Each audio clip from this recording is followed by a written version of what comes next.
Lielākie pelnītāji sadarbībā ar Hipo fondi investīciju meistarkomanda. Pirmo reizi Latvijā Ziemeļeiropas driftu čempionāts un Latvijas Pro driftu čempionātas sezonas noslēgums sadarbībā ar Rīgas domi. Dalībnieki no Somijas, Zviedrijas, Norvēģijas, Igaunijas, Lietuvas un Latvijas. Vismaz 40 jaudīgākās Pro drifta mašīnas, dzīvākās cīņās par uzvaru. Tas viss 5. septembrī Piķerniekos. Sākums 2 dienās. Biļetes visās biļešu servisa kasēs. Vairāk informācijas www.mensdrift.com. Oficiālā radio European Hit Radio.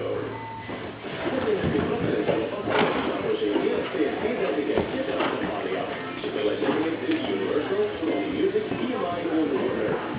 Ja arī tevi interesē kādi mūzikas jaunumi